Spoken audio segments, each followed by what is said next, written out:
10 de diciembre del año 2020, Juan Sebastián Riera, el director provincial de hospitales de nuestra provincia, asumía el compromiso con otras autoridades del Ministerio de dar comienzo al proceso de transformación de los hospitales neuropsiquiátricos, enmarcando que el cambio que ahí se iniciaba era un cambio que también iba a impactar en el conjunto del sistema de salud, en el resto de los hospitales generales de nuestra provincia, y que eso tenía que ver con un cambio en el modelo de atención a partir del cual el centro de nuestros esfuerzos y nuestras políticas estaba puesto en el derecho de las personas a la salud y no en la necesidad o la tradición de las instituciones. Buenas tardes a todos y todas. La verdad que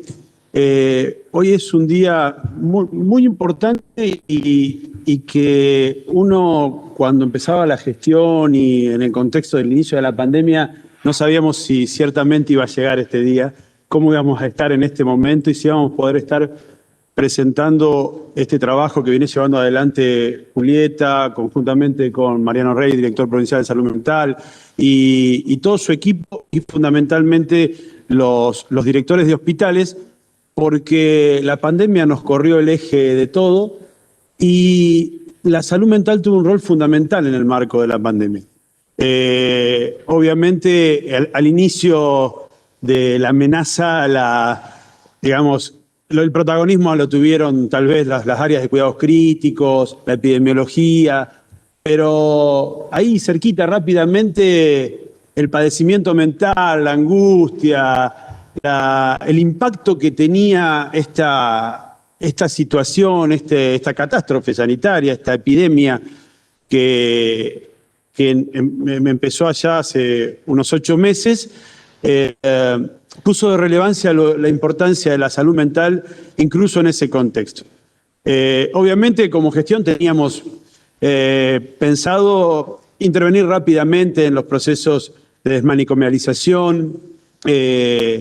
Estábamos trabajando conjuntamente con todos los directores, inclusive con los directores de los hospitales polivalentes, los jefes de servicio de los hospitales polivalentes. Junto con Mariano trabajamos mucho en lo que tiene que ver con los servicios de los hospitales polivalentes. Acá hay 4 hospitales monovalentes, pero después hay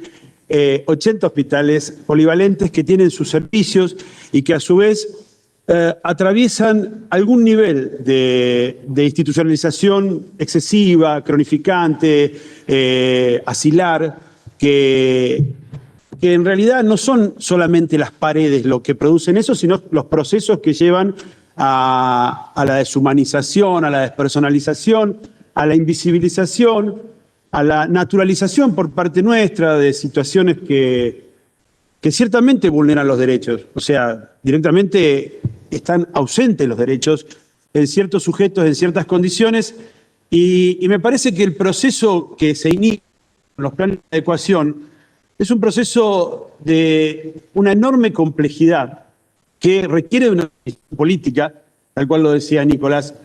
de un proyecto político que defina políticamente cómo garantizar los derechos de todos y todas,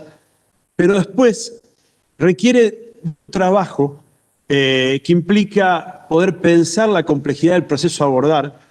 porque cuando uno va a los monovalentes y ve cómo se han naturalizado cierto tipo de prácticas, tiene que ver con que en algún punto eso se culturizó en la cultura hospitalaria. Y romper eso y empezar a desandar y poder repensar y poder trabajar conjuntamente con los equipos requiere de equipos, de sujetos que se sienten en una mesa, que puedan tener un proyecto ordenador para poder repensar. Hoy nos decía la directora asociada del Esteves que terminaban cansados,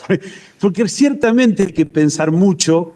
para repensar el modelo de atención actual, tradicional, de los padecimientos de salud mental y poder crear. Tal vez la pandemia nos propuso la creación, porque empezamos a tratar de romper algunos viejos dogmas y inventar cosas que después fueron funcionando. Yo creo que la pandemia nos ayudó mucho en los polivalentes a dialogar entre los servicios, cosa que era bastante poco frecuente, a poder gestionar en crisis, a que cada uno pueda encontrar un lugar específico en cierta situación. Y me parece que en los monovalentes también la pandemia, porque ustedes vivieron también brotes de COVID en sus propios hospitales, tuvieron que definir cómo aislaban, de qué manera, cómo podían identificar y testear. Definieron estrategias que permitió cuidar a su población. Y la cuidaron de lo biológico. Y bueno, y ahora también tenemos que ver cómo la cuidamos y la seguimos cuidando desde el padecimiento mental, pero más centrado en la persona, más centrado en que la persona pueda trascender su vida de la mejor manera posible con un padecimiento. Y me parece que poder sentarse, escribirlo, plasmarlo, pensarlo, trabajarlo, construirlo, a pesar de haber pasado una pandemia en el medio, me parece que habla mucho del enorme compromiso que hay en el equipo de trabajadores, en las conducciones de los hospitales, con hacer efectiva, hacer, digamos, realmente real la ley de salud mental. Que me parece que esto marca un comienzo de un proceso que seguramente va a culminar en algo mucho mejor, en algo mucho más cercano a los que las personas necesitan, más que los que las instituciones necesitan. Y eso me parece que es muy importante. Yo pensaba hoy, viendo